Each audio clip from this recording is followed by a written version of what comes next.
Salam sejahtera Malaysia, selamat petang tuan-tuan dan puan-puan. Denyut nadi suara rakyat bergema di channel ini.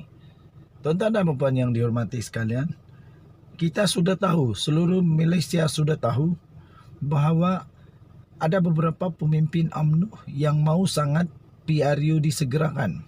Tetapi satu demi satu pemimpin-pemimpin dalam UMNO pun ada yang tak setuju jika disegerakan tanpa melihat kepada kesiapsiagaan, kepada semua persiapan-persiapan kesesuaian.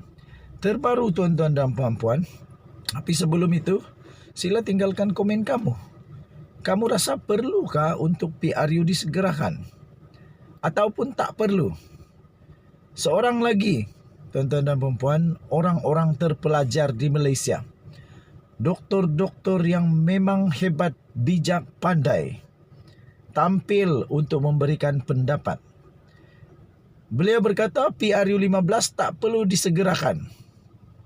Menurut pensyarah Universiti Teknologi Malaysia, iaitu Dr. Mazlan Ali, berkata adalah isu yang perlu diberi perhatian kerana kerajaan termasuk diberi perhatian oleh kerajaan, termasuklah kejatuhan mata wang negara dan inflasi yang memberi kesan kepada seluruh masyarakat negara ini. Tuan-tuan dan puan-puan, banyak pihak berpendapat kerajaan perlu memberi tumpuan sepenuhnya terhadap usaha mentadbir urus negara serta menyelesaikan masalah yang dihadapi rakyat dan bukannya tergesa-gesa mengadakan pilihan raya umum PRU ke-15. Mazlan yang juga adalah pensyarah kanan di Pusat Perdana Fakulti Teknologi dan Informatik Razak berkata, kerajaan sepatutnya menggunakan kesempatan di bawah kestabilan politik di bawah memorandum persepahaman atau MOU, iaitu transformasi dan kestabilan politik yang telah ditandatangani dengan Pakatan Harapan untuk membuat keputusan memberi manfaat kepada rakyat. Saya setuju. Dalam keadaan masih ada MOU, dalam keadaan yang masih stabil ini, sepatutnya waktu inilah kerajaan betul-betul fokus kepada membantu rakyat.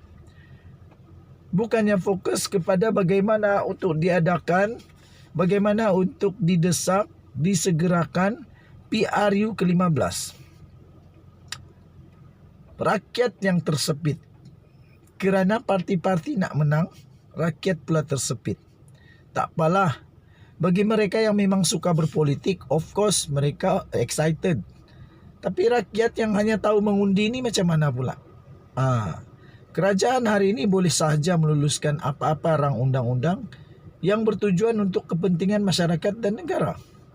Jadi katanya, saya tidak nampak mengapa perlunya ada pilihan raya umum.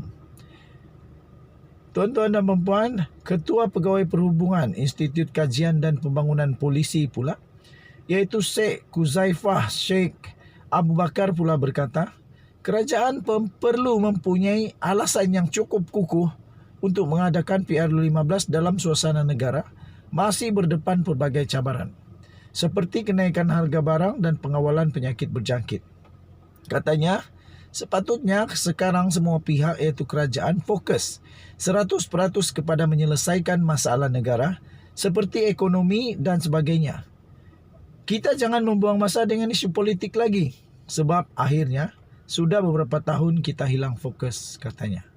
Sebagai contoh, beliau berkata pilihan raya negeri PRN Johor pada Mac yang lalu tidak sepatutnya diadakan kerana baginya tidak ada sebab yang kukuh untuk mengadakan pilihan raya berkenaan. Katanya lagi, itulah kalau kita ambil contoh di Johor. Banyak masa dan sumber, tenaga dan kos dihabiskan untuk mengadakan pilihan raya tersebut, katanya. Ketua Aktivis Pengguna Persatuan Pengguna Islam Malaysia PPIM pula, iaitu Datuk Nazim Johan turut berkata, kerajaan perlu mengkaji dan mencari masa yang sesuai untuk melaksanakan PRU 15. Beliau berkata rakyat amat mengharapkan perubahan dan dalam pengurusan kerajaan kerana mereka mahukan yang terbaik daripada kerajaan dalam suasana hidup norma baru pada masa ini. Katanya, jadi kerajaan perlu mencari suasana dan keadaan yang terbaik supaya sokongan terhadap kerajaan untuk PRU 15 itu adalah jelas, katanya. Sementara itu, beberapa orang awam yang turut ditemui turut tidak bersetuju jika PRU 15 diadakan pada masa ini dalam situasi rakyat masih dibebani dengan berbagai kesukaran hidup. Apa pendapat kamu pula? Adakah kamu pun bersetuju seperti mereka? Ataupun bagaimana? Kamu boleh tinggalkan ruangan, komen dengan komen kamu. Apa saja komen terpulang kepada kamu. Bagi saya, secara pribadi, personally, saya tidak bersetuju PRU dilaksanakan sekarang. Masih belum sesuai. Lagipun, belum ada apa-apa kesalahan untuk perlu kalau ditangguh pilihan raya ini. Tak ada apa-apa masalah. Dan tempo pilihan raya ataupun tempo penggal masih lama lagi. Denyut Nadi, Suara Rakyat bergema di channel ini. Kita jumpa lagi. Bye-bye. Salam sejahtera Malaysia. Sekali lagi, Denyut Nadi Suara Rakyat bergema di channel ini. Tuan-tuan dan puan-puan yang dihormati sekalian, kali ini Ketua Setiausaha, bekas Ketua Setiausaha Negara Malaysia dan juga bekas ahli lembaga penasihat 1MDB, tuan-tuan dan puan-puan, telah membuat satu pengumuman, satu pengakuan, satu kenyataan yang pasti buat Najib Razak pengsan 78 kali. Pasti buat Najib Razak menangis, terkejut, apa lagi ya, tak sangka. Tuan-tuan dan puan-puan yang dihormati sekalian, Mahkamah Tinggi di Kuala Lumpur pada hari ini telah diberitahu bahawa bekas Perdana Menteri iaitu Dato' Seri Najib Tun Razak yang telah melantik Muhammad Siddiq Hassan iaitu sebagai seorang ahli penasihat, ahli lembaga penasihat 1MDB, merasakan gaji bekas Ketua Setiausaha Negara itu terlalu rendah. Kerana itu beliau telah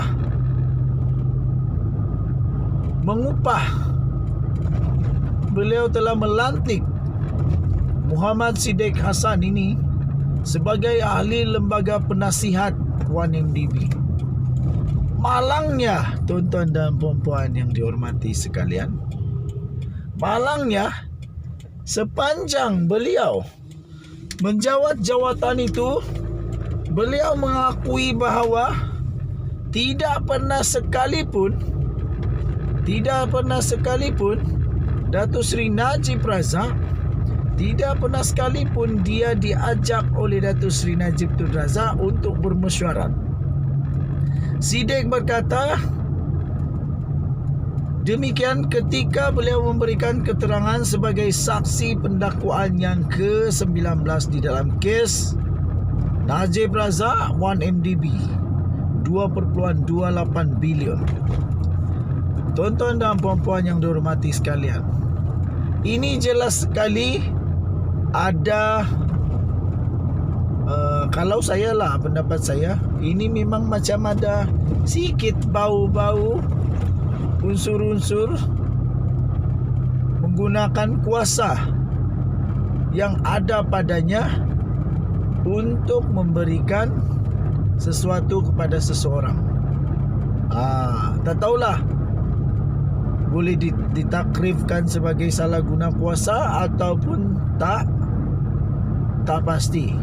Tapi yang pasti, Najib Razak menggunakan kuasanya untuk membantu Muhammad Siddiq yang pada ketika itu dianggap oleh Najib mendapat gaji yang agak rendah.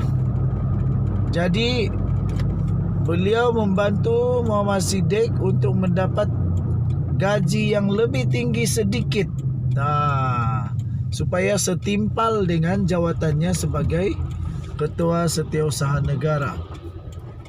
Tuan-tuan dan puan-puan yang dihormati sekalian,